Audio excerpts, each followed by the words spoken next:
You've got to be able to see clearly now that every time that you have allowed fear to step into your world, you've moved a little bit away from love, a little bit away from the knowing that you are, you are perfect. You are a perfect divine creation. There's nothing for you to prove. It's either fear or love. Whatever you're feeling, whatever experiencing you have, even whatever thought you have, it's either in fear or it's in love. And any thought that is in fear cannot be love. And any thought that is love cannot be fear.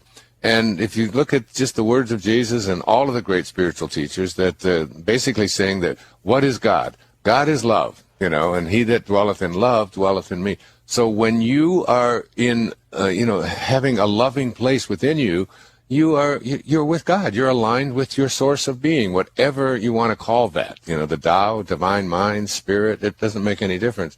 And when you're not, you're in fear. But fear can't be love. So what your fear is that that I'm not worthy of this, of receiving these kinds of things. The ability to give is really the other side of the coin of the ability to receive. And if you're not able to do one, you can't do the other as well. And basically it comes from am I worthy enough? And you just have to ask yourself, I came from God. My origination point is from my source of being. I'm going to return to that. And when I do, I'm going to know a kind of experience that has no opposite. That's what oneness is. That's what love is. That's what divine love really is. It's a love that has no opposite. It's like if I ask you what's the opposite of love, you can say, well, it's hate or it's fear or it's, indifference or whatever.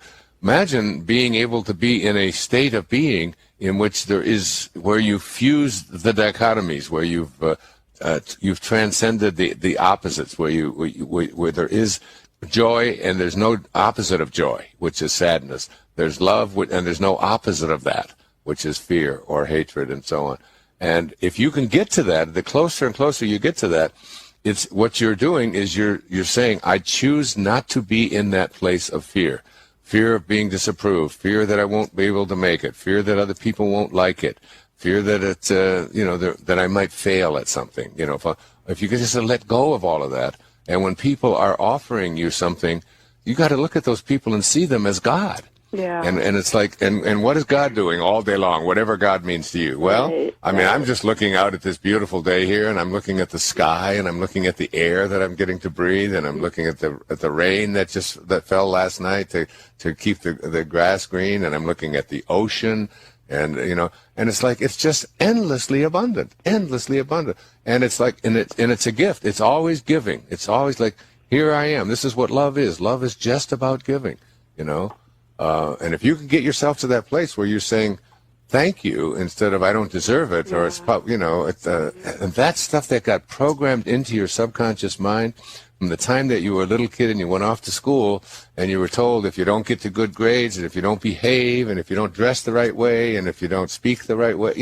then there's going to be consequences, and you start all these fears and this is why the great poet Wordsworth said that.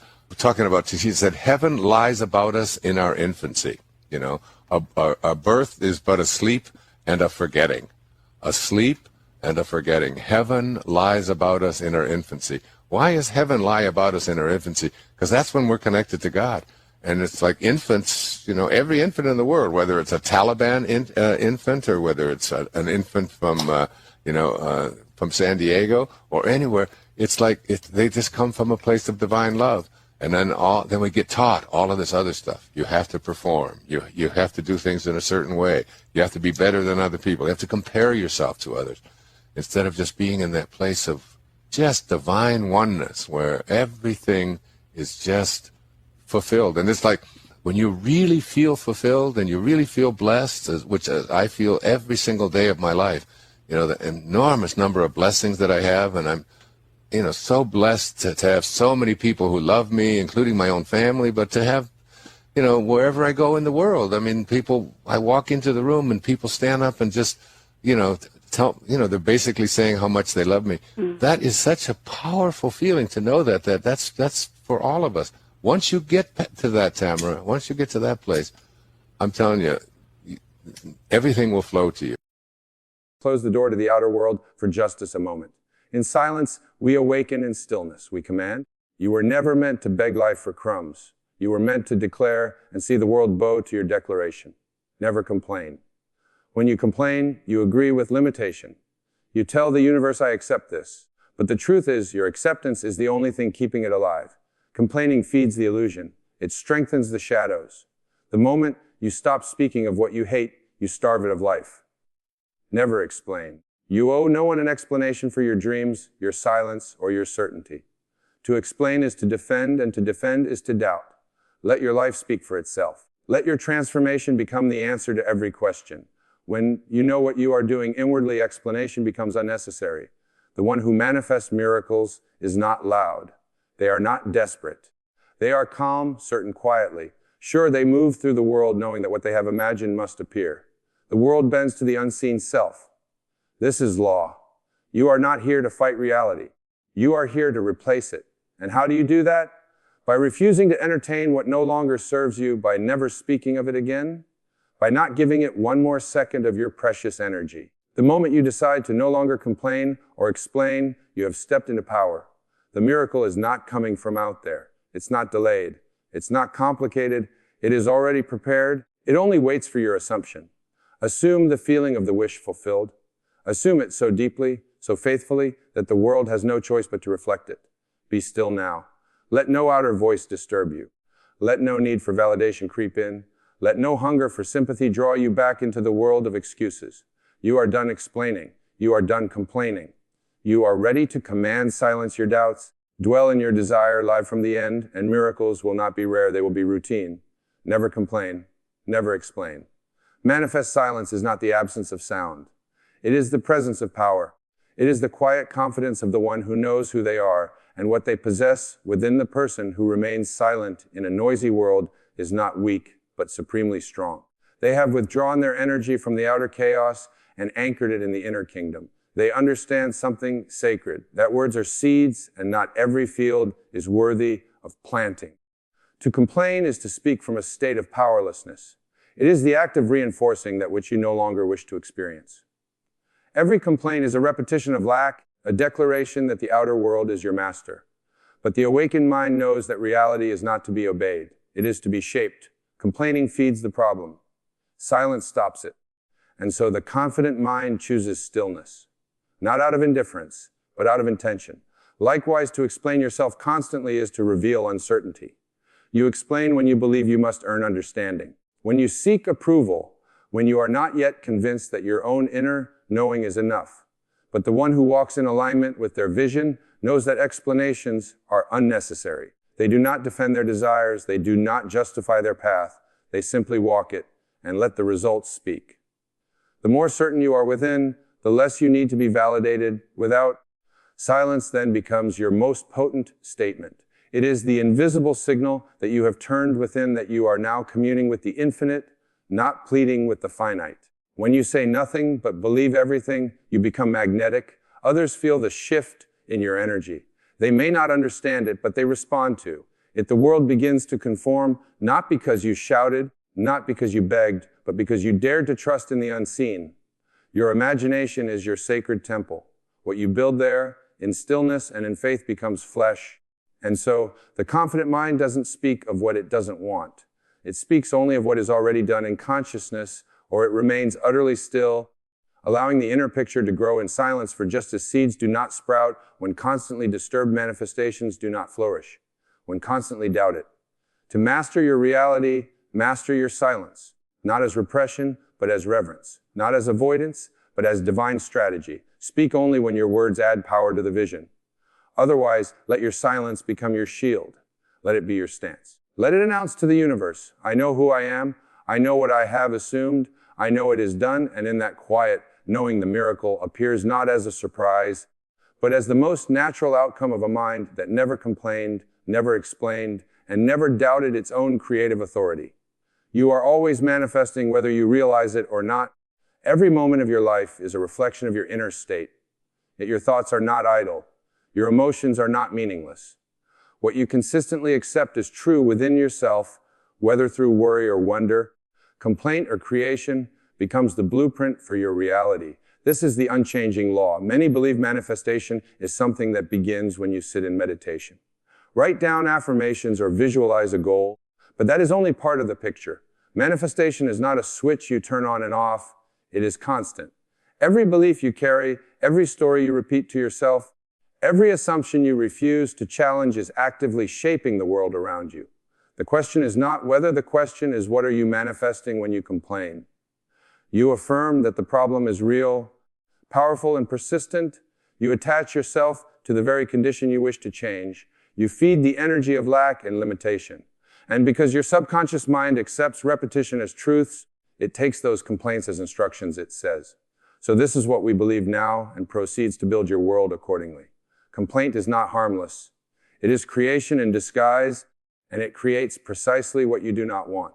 But when you choose to create, you begin to use your mind on purpose. You shift from reality to intention, from fear to faith. But when you choose to create, you begin to use your mind on purpose. You tap into the real power. You begin to use your mind on purpose. You shift from reality to intention. You shift from reality instead of to feel. You begin to use your mind on purpose. You shift from reality. This is why your inner world is so vital. It is the garden from which all else grows. If you fill it with weeds of worry, weeds will appear in your outer life. But if you plant seeds of certainty, beauty, wealth, and peace, those two will rise and take form. What you nourish within is what takes shape without. And your attention is the water that determines which grow. Choose wisely. Your mind is not a playground. It is sacred ground. To entertain every complaint, every doubt, every negative assumption is to misuse divine power. But to speak as though it is done to feel the joy of fulfillment. Now to refuse to dwell in lack. This is mastery. This is living deliberately.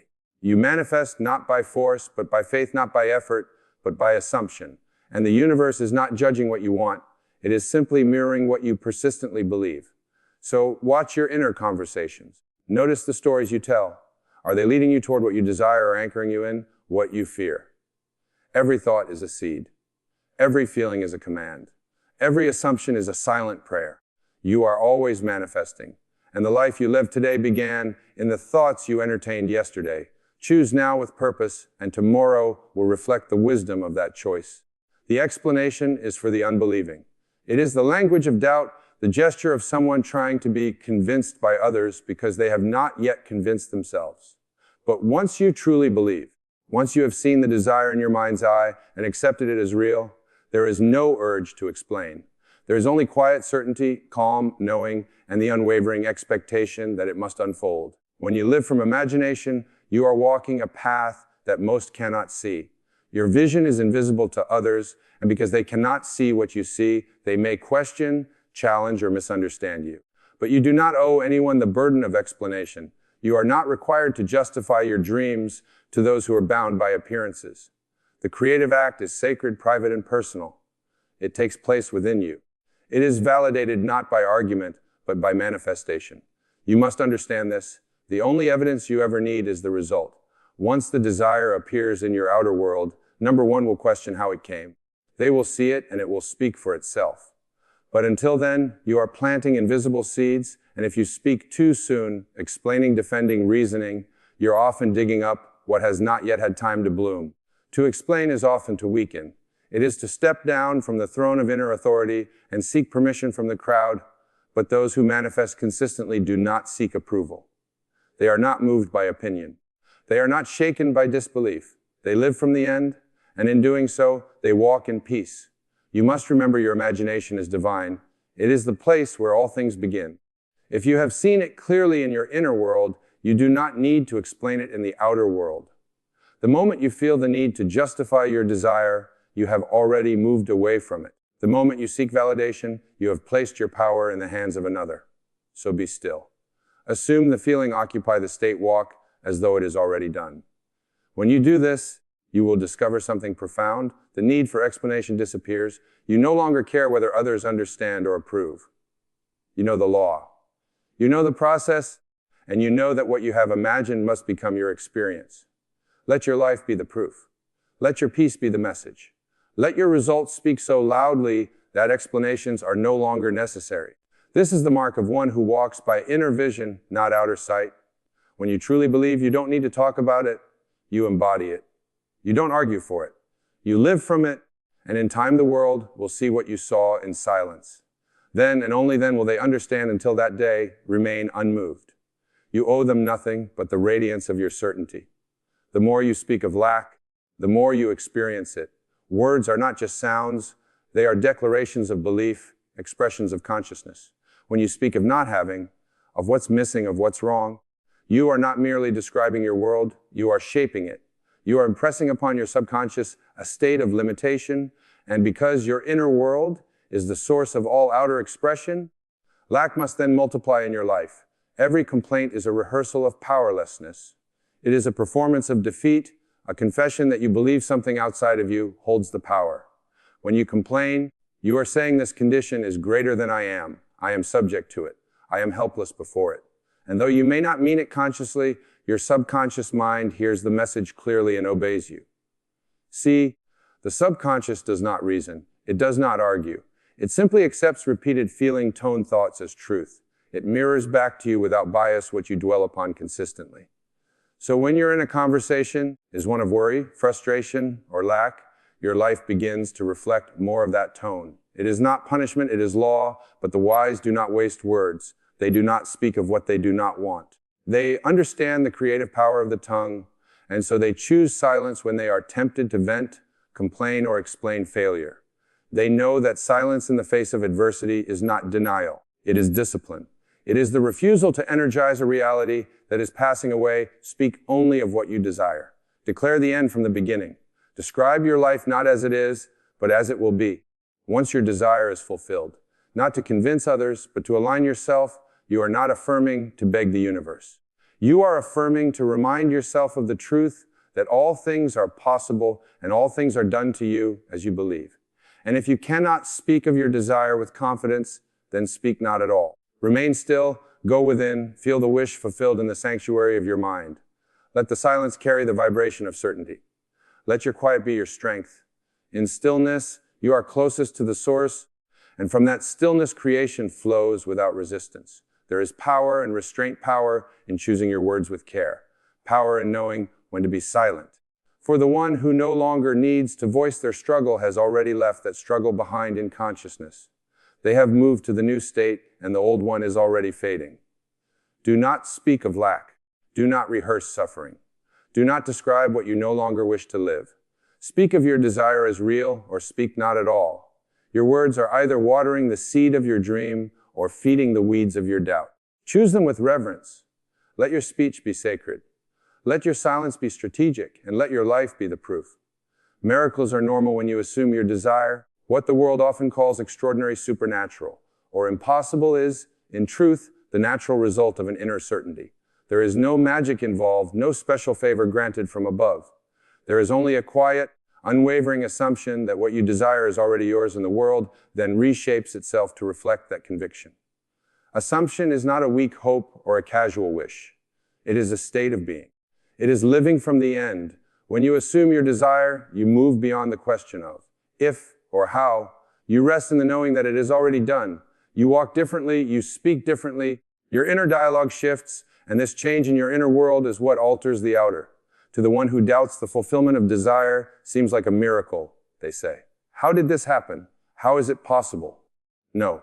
But to the one who understands the law, it is the most natural thing in the world. It could not have happened any other way. The assumption of the wish-fulfilled plants succeed in consciousness, and consciousness, being the only creative power, must bring it forth. There is no effort required in this process, only alignment. The seed does not strive to become the tree, it simply contains within it the knowing of what it is. Likewise, your assumption contains the blueprint of your desire. Once fully accepted, it begins to unfold not because you force it, but because it is already written in the invisible. Most people attempt to manifest by forcing circumstances, chasing opportunities, and trying to control outcomes. The true creation begins within. You do not need to manipulate the world. You only need to occupy the state. When you become one with the feeling of already having what you want, the world must conform. That is law. That is order. What others call a miracle is merely the result of someone dwelling in the right state long enough for the world to catch up. You must understand reality is malleable. It is shaped not by effort, but by consciousness. It reflects back to you your dominant assumptions, those things you accept as true without resistance. So when you assume abundance, abundance flows. When you assume love, love arrives. When you assume healing, healing occurs. And to those around you, it may appear as a miracle, but to you it was simply the natural result of your inner conviction. You are not asking the world to give you something that already exists in another dimension of possibility. You are simply selecting it by assuming it. There is no begging, pleading, or waiting. There is only choosing, aligning, and trusting. So let go of the idea that miracles are rare. Let go of the belief that you must suffer, strive, or earn your desire. Yes, assume your wish is fulfilled. Now walk in that state, feel the relief live from the end, and you will discover that miracles are not exceptions, they are the rules disengaged from the outer command. The inner this is the secret path of all transformation. The world of appearances, the conditions, the circumstances, the facts is not the source of your experience. It is the echo, the shadow, the output picturing of an earlier state of mind. To wrestle with it is to try and change the reflection in the mirror rather than the face itself. It is futile, exhausting, and fruitless. You must turn away from the illusion and direct your gaze inward where all true power lies. The outer world is always late. It is always behind. What you see with your eyes is not the present. It is the past crystallized. The moment you recognize this, you free yourself. You stop reacting. You stop chasing you. Stop explaining or complaining. Instead, you begin to create consciously by mastering the inner realm. To command the inner means to choose deliberately the thoughts you think, the emotions you dwell in, and the scenes you play within your imagination. It means holding firmly to your vision in the face of contradiction, not because you are stubborn, but because you understand that what shall be already is. In the unseen, in the eternal, in the imagination. And if you persist there, the outer must conform. When you invest attention in what shall be, you are not escaping reality. You are creating it. You're moving from the temporary to the permanent, from the visible to the cause. It is not denial of what is, it is transcendence of it. You acknowledge what is happening. But you refuse to let it dictate your inner world. You choose instead to dwell in the unseen state of fulfillment, and in time, the outer must catch up. There is great power in withdrawing attention where your focus goes, energy flows, and if you continue to stare at problems, they grow. But if you turn within and dwell on the solution begins to manifest. This is not wishful thinking. It is alignment with the law of consciousness. You are always manifesting. The only question is whether you are doing it deliberately or by default. This engagement is not inaction. It is inspired non-reaction. It is the deliberate choice to no longer be a victim of appearances. It is refusing to let the outer world define your mood, your belief, or your identity. You step into your role as creator and withdraw from the drama of conditions, commanding the inner his quiet work. It is done in solitude, in silence, in the stillness of your heart and mind. But though it appears subtle, it moves mountains. The world bends to the one who is. Unmoved by it, creation begins the moment you stop reacting and start assuming, so stop wrestling, stop explaining, stop worrying. Turn within, see the desire fulfilled. Feel the relief of already having walked in that inner conviction. And as surely as the sun rises, the outer world will follow. It must, because it is only ever a reflection of what lives within you. When you no longer complain, no longer explain, and instead choose to quietly assume your desire is already fulfilled, you rise above the illusion of lack, fear, and doubt. You become still not because you are passive, but because you now understand that creation begins in silence. In that silence, you no longer react to the outer world. You command the inner one, and from that inner command, miracles flow. What the world calls supernatural is nothing more than the natural outcome of a disciplined mind. You no longer beg for change. You become the change. You no longer seek permission. You walk in authority. You no longer explain your vision. You live it. That is true power to remember this. Never complain. Never explain. Manifest miracles. Let your results speak for you. Let your silence build worlds. Let your assumption become your experience. Thank you for listening.